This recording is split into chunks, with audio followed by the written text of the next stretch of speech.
We are back for another Ask HR episode. If this is your first time listening, welcome and thank you for tuning in.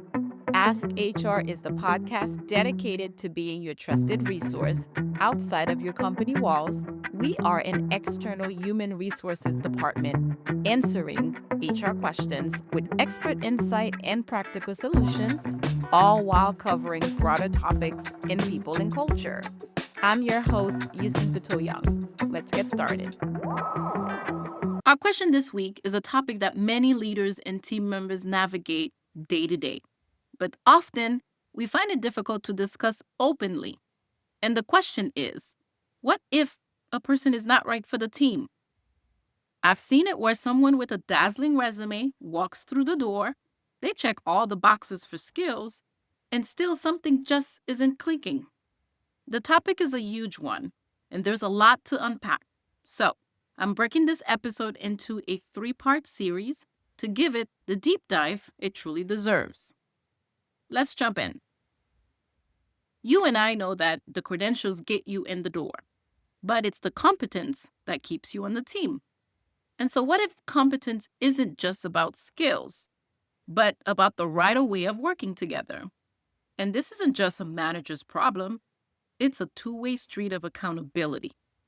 What I mean is, for you and I as the employee, this discussion is about recognizing what we, the individuals, our actions, attitude, more importantly, our behaviors, how that contributes to or disrupts the entire team's rhythm, and sometimes make it difficult for others to do their best work.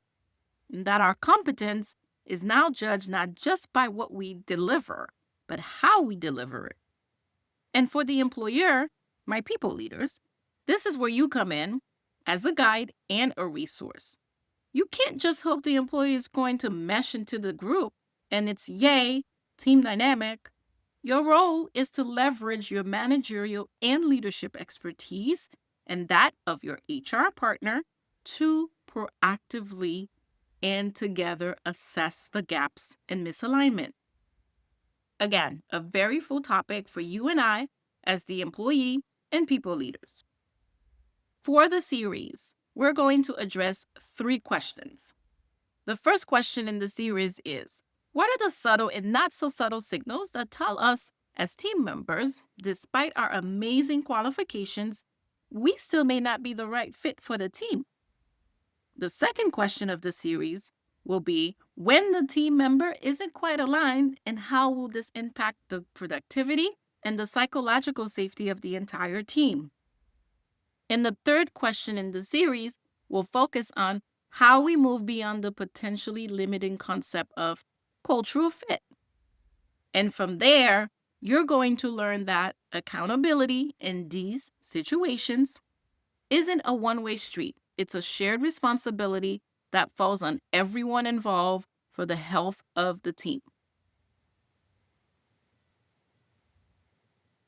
Let's learn more about our sponsor. Ask HR is proudly sponsored by YP Personnel Management and Consulting, a strategic, tactical, and practical HR solutions consulting firm.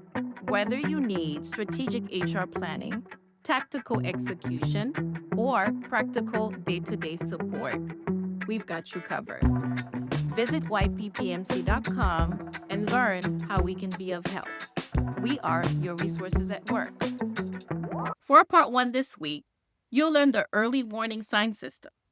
This is where we're going to recognize the signals, the subtle and not so subtle signals that despite our qualifications, we may not be the right fit for the team. This is a proactive warning system, and we have 3 key signs to watch for. Number 1 sign is us, the crazy people. The ones that are persistent.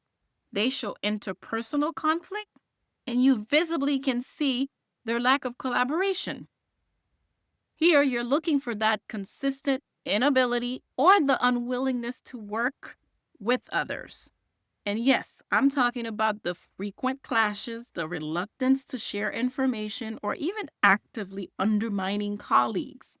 It can also show up as social isolation in the team, where the individual is consistently opting out of team building activities, or they might just be struggling to build a good team rapport.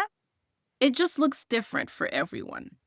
Another example is when a new hire might say early on, I work alone and get my work done faster. While that might be a great individual task, it's not a mindset for a healthy team dynamic. Ding, ding, ding. That's the sign. Our next key sign is the resistance to feedback. When that individual consistently resists constructive feedback, whether it's about their performance or their approach to work, they are stalling their own development and also the entire team's agility. That resistance might appear as defensiveness, a dismissive attitude about any and all suggestions. Again, the unwillingness to be integrated and be part of new processes, contribute to strategies, or even when it's clearly communicated and supported. Nothing makes them happy. And guess what? That doesn't work for any thriving team. Remember, a growth-oriented environment thrives on continuous improvement and adaptability. As for the last sign, and the most disheartening one, is underperformance, despite support and training, especially when there is significant effort shown and there's an investment in that individual's success. It seems nothing makes them happy. It's not simply about lacking a skill. It's when, even though they're receiving coaching, training, they have their expectations set clear, that individual consistently is failing at meeting not only their key performance indicator, but also fulfilling their entire job responsibility. This should tell you that the issue may very well stem from an other or deeper misalignment. Maybe it's a lack of motivation for the task itself, or it's a fundamental mismatch between the way of doing things and the demand of the project. It could even be some work-related trauma from a previous job or project that has nothing to do with this current team. And that's a whole other conversation. And before we wrapped up our episode, thank you to our sponsor, YP Personnel Management and Consulting. YPPMC goes beyond the traditional HR consulting by offering a comprehensive suite of HR services and compliance, HR technology, leadership and development, and more. These services collectively support your HR operations. Visit yppmc.com and book your free consultation today. We are your resources at work. To recap, what we see on paper doesn't automatically equal a great team. Even when we're great at selecting and hiring talented individuals, someone with dazzling credentials can still be a poor cultural fit. So where do we start? You begin by proactively recognizing the signals we just shared and focus on understanding the different factors at play. What if you intentionally built a simple warning system into your team's framework that everyone is going to learn on the spot? It's about observing patterns, understanding the cues that indicate the difference for the role and the team's collective needs. In my experience, 9 times out of 10, you can see these signs early, more often within the first 90 to 180 days. That's exactly why we should leverage those first few months as a critical part of our team's cultural assessment. Remember, this is only part 1 of our 3-part series. In the next episode, we're going to explore the impact on the team for when these signs show up and they are left unaddressed. You'll learn how it impacts not only the productivity, but the overall morale and innovation of the team's dynamic. If this episode resonated with you, please share and tune in next week for the second part of the series. Looking for more tools? We are going to optimize our Ask HR office hours and launching a new masterclass series to bring you deeper strategies, honest insight, and actionable tools. Subscribe to the podcast and stay tuned.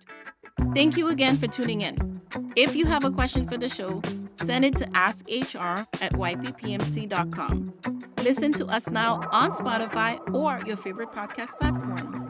And before you sign off, don't forget to subscribe, follow, share, and engage with us.